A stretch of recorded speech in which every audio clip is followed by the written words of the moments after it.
Welcome to this week's edition of Telegraph Herald More Than the Score. I'm sports editor Jim Leitner, and I'm joined by sports reporter Brendan West. It's hard to believe, just a couple weeks ago we still had snow on the ground, and already we're talking about postseason tournaments for the spring sports. They actually started on Wednesday with tennis. But before we get into that, I'd like to ask Brendan a little bit about a former Dubuque-Wahlert volleyball player who made headlines on a national level. Mackenzie May, now known as Mac May, won a national championship with UCLA's beach volleyball team. Brendan, tell me a little bit about that and her progression from indoor volleyball to beach and being a part of a national championship team. Well, I tell you what, Mac May has been quite busy. It's pretty much a year-round sport for her. She went from playing indoor college women's 6-on-6 volleyball and helping UCLA make the national tournament in that sport. And then it was essentially a pretty quick turnaround for her. She had to jump right into beach season. I was able to catch up with her this week, and she hadn't really had that much experience playing beach, which is 2-on-2 in the sand, and it's you're battling the elements and all kinds of stuff there. It's the same sport in the sense that it's a lot of the same similar rules, but it's different in that your different shots are working for you, and it's kind of played a different way. So she admitted to me, at the beginning of the season, beach volleyball was a little bit foreign to her, and she was a little bit nervous, but she really rallied. She joined up with her partner, Elise Zappia, and was able to actually earn AVCA Pair of the Week with her, and then that just steamrolled right into the national tournament at the Gulf Shores. UCLA battled back after getting knocked down to the elimination bracket. They fought their way all the way back to the championship and actually took down the team that had defeated them and sent them to the elimination bracket to begin with. So the Bruins were able to clinch that on Sunday, beating Florida State 3-1, and Mac May, obviously very thrilled with that. She says she's going to stick with the sport, I think, Jim. Yeah. What is the difference between beach volleyball and regular indoor volleyball? I got a chance to watch a little bit of it on Sunday in the championship match. Couldn't really tell if the court was that much bigger or smaller. Fundamentally, what's the difference between playing indoor and playing in the sand like the beach volleyball team? The court is a little bit smaller on the beach, but aside from that, in the indoor game, people tend to specialize. I would relate it to basketball in that way. You have your guys in the post, you have your guards on the perimeter. That would be sort of the indoor 5-on-5 basketball game. But volleyball, beach volleyball, it's kind of like one-on-one a little bit. You have to be more well-rounded. You're not going to just be able to get away with facing off against the person who's at your position and everything. You have to be good at passing. You have to be good at setting, hitting, blocking. And then there's a lot of other stuff in between, endurance, jumping. Pretty much every single skill for volleyball is involved in that, and you can't just specialize in one thing. You have to be good and well-rounded at all of them. So that's another credit to Mac. She was able to transition, develop her setting, develop her passing a little bit, and really become that well-rounded, complete player that the Bruins really relied on to help steer them towards that title. Now, I look at UCLA, that's a traditional powerhouse in indoor volleyball, and beach volleyball is still a relatively new sport at the NCAA level. That says a lot about her that she's able to come in and contribute as a freshman to both disciplines, both indoor and beach.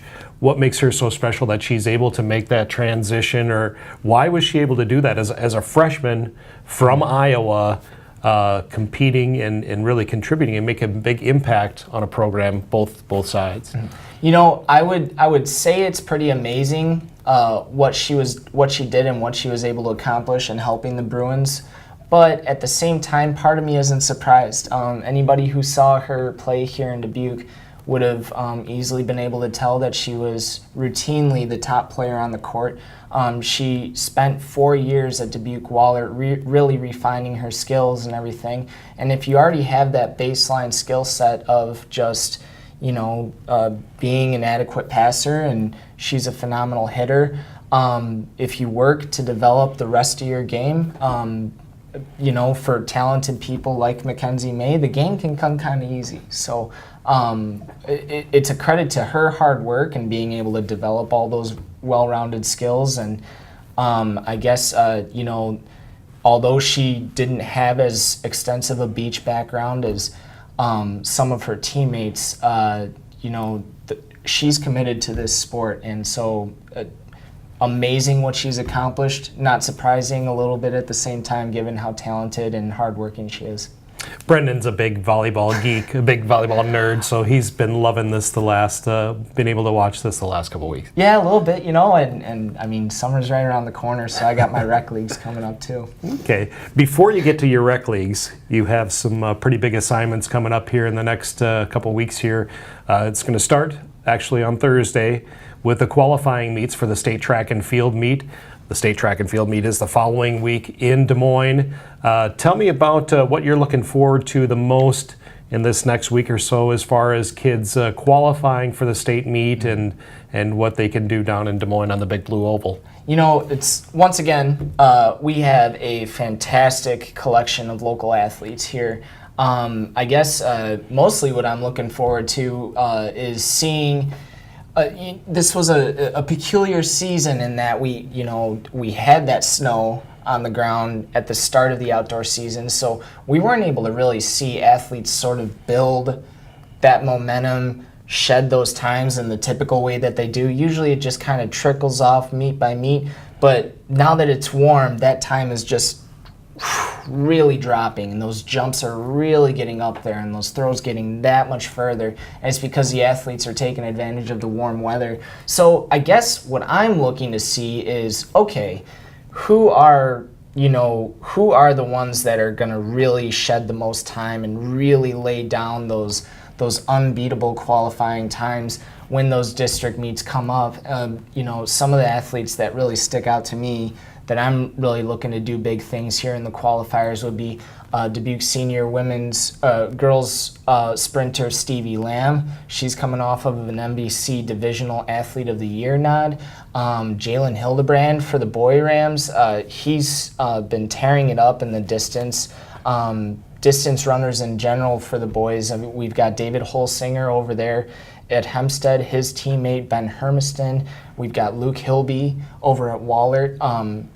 Some very quality times. Back on the girls' side, Wahlert, always a threat to contend for several championships down at state.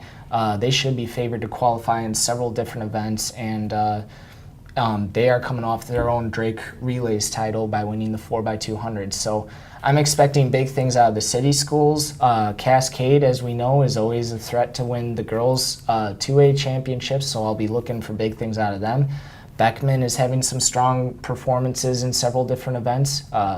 So all in all, I mean, it won't come as any surprise to me to see a number like dozens upon dozens of qualifiers down in Des Moines in a couple weeks here. This is probably one of the toughest assignments of the year, the state track meet, as far as running around. There's so many qualifiers. How much of a challenge is it to keep track of everybody down in Des Moines? Because you're talking, usually you have a good 100 events that you have to keep an eye on. How challenging is that to make sure that everybody is covered? Well, I would say it's 2 flights of stairs from the track to the press box and everything, and I'm usually spending more time on the track running up and down. I'll give you one good example. Last year, we were covering state track, and we had the boys 400-meter hurdle final, and for 2A, and I was just coming off of another event and everything and just kind of fell asleep and everything, and I looked down on the track and there's Mark Brown from Beckman actually winning the event. So I I had just gotten all the way back up to the press box. I go sprinting back down to catch up with Mark. I'm glad I did. He's a state champion. He should be favored again this year to win that hurdles event. But yeah, that's just the madness of Drake. Tons of athletes, tons of great storylines, and it's almost hard to catch your breath, even for the reporters. Did you get all your steps in? Yeah, I think I did last year. We'll see if I do again this year. I think I've got a little bit of a good feel, and one thing that Mark Brown taught me is make sure that you're paying attention, because you might get burned. Okay. Another sport that we've seen a lot of success in over the last couple of weeks is tennis. And we are going to send it out to Steve Ortman for a very special tennis report. Thanks, guys. This is Steve Ortman's very special tennis report. We have breaking news tonight. This just in, 5 days ago, the Dubuque Hempstead girls tennis team has won their first Mississippi Valley Conference championship in 41 years. That's right, 41 years ago, 1977. Sarah Letcher, their current head coach, was a freshman on the team and helped the Mustangs to a title. And now, 41 years later, the teleprompter broke. Let me just check my notes here. These are blank pieces of paper. Okay, let's see. Where was I? Yes, Hempstead won a Mississippi Valley, I'm sorry, no teleprompter. Mississippi Valley Conference Championship, their first in 41 years. A huge step for this tennis program under Sarah Letcher. I caught up with Joyce Sun, #1 singles and doubles player for the Mustangs for 3 years now. She's a junior. I talked to her after their latest victory earlier this week, and here's what she had to say about the huge accomplishment for the Hempstead girls tennis team.